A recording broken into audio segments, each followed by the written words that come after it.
song collection, the Bluebook Blues. And just remind everybody to be confident and sing out and to enjoy themselves as they do that. We have a microphone here, so don't read directly into the microphone or speak. Just it's set relatively high, so you just speak normally, but from behind, and that'll be great.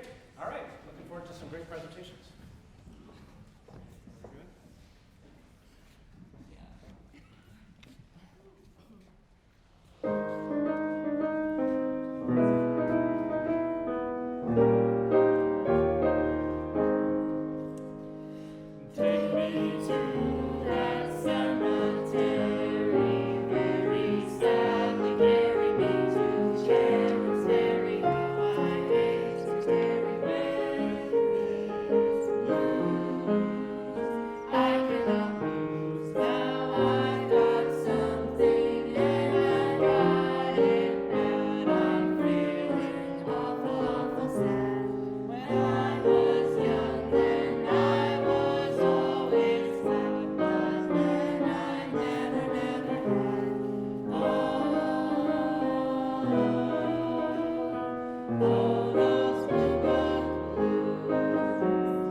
So our section did research on the song Bluebook Blues, composed by A.J. Gorneski, with the lyrics by A.L. Weeks. The song was the part of the Michigan Union Opera, Let's Go, that was staged in 1918. The Michigan Union Opera has become a part of the history of the organization, starting in 1908, and from that time until 1929, the opera was presented with an all-male cast. One exception was made in the war year 1918, where the production Let's Go included women in the cast. This opera, written by A.L. Weeks, with music by Earl V. Moore, was produced as a musical comedy with 2 acts and 6 scenes, and the Bluebook Blues was included in Act 2, Scene 2 of the opera. All right. So previously, as Sunmin said, this was an all-male opera at the time.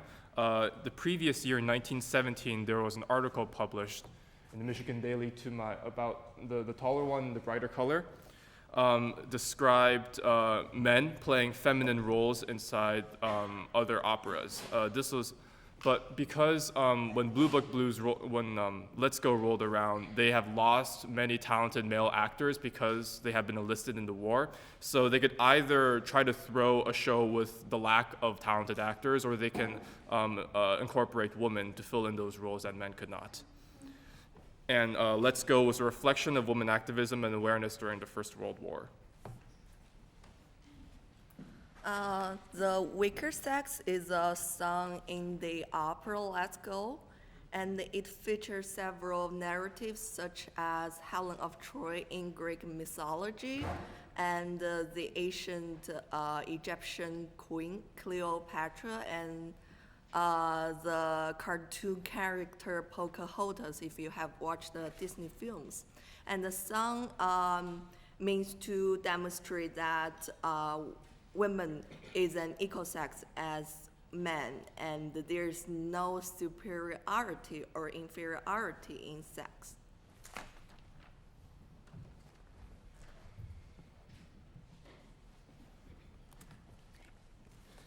The Bluebook Blues was composed at the end of World War I in 1918. The war promoted a more positive outlook on violence with propaganda and songs encouraging young men to join the war effort, in turn glorifying the use of violence to solve problems. The full name of the opera that Bluebook Blues is featured in is called Let's Go Over Here, Over There. This may have been referencing a hit song composed the previous year in 1917 called Over There by George M. Cohen, which presents a more positive outlook on violence, telling the listener to grab their guns and fight over there. So clearly the conversation has changed a lot from then until now.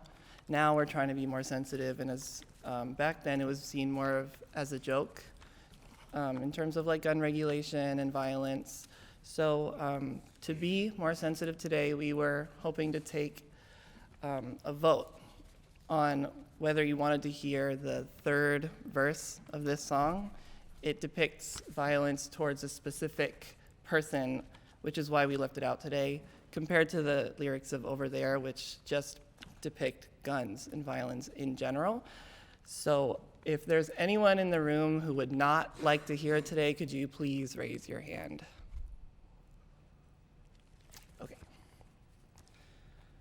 So the third verse of Bluebook Blues goes, going to get me a gun and a big lead ball, going to shoot that professor just to see him fall. Thank you.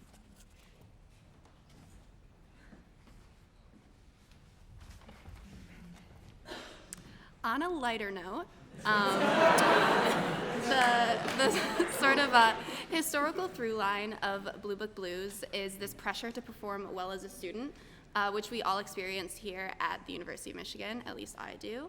The Bluebook itself has also transcended over 100 years. I take Bluebook exams today, I'm sure a lot of us do. But something that's kind of cool now in the future is that we have green books, which is a more environmentally friendly way to take our exams. Yeah, so looking at the past and then looking at the present and trying to draw a through line between generations of students, there's one thing that ties everything together, which is essentially student stress. So generations of students, they can empathize with each other because we all have a positive desire to succeed, but with that comes immense stress and anxiety. And it is a positive thing, but the side effect is stress. So if music is meant to be an act of compassion and is a demonstration of empathy, I feel that this song is a very good example of that, because it's like a bunch of students getting into a room, a couple of them sing about how stressed they are, and the rest of them are like, yep, I feel that. So it is essentially an act of empathy. And if we fast forward to the present, things really haven't changed. The opera that this is from was a comedy, and we still use comedy to cope with our problems. Back then, they would go and watch students sing about how stressed they are. Now we take study breaks and we go on TikTok, or we watch, YouTube videos, or we look at memes and laugh at other people who are stressed out too. So it's sort of a symbol of solidarity. It's like, we're all stressed, let's kind of giggle about it and get back to work, So I think that's a very positive thing. Given the history of the piece and when it was wrote, there are negative aspects that come into the discussion, such as insensitivity to certain groups and, the discussion on gun violence. But the positive thing that we can see through time is students are stressed out, but there are ways that we cope with it with each other, and there are signs of solidarity between students. Yeah. Thank you.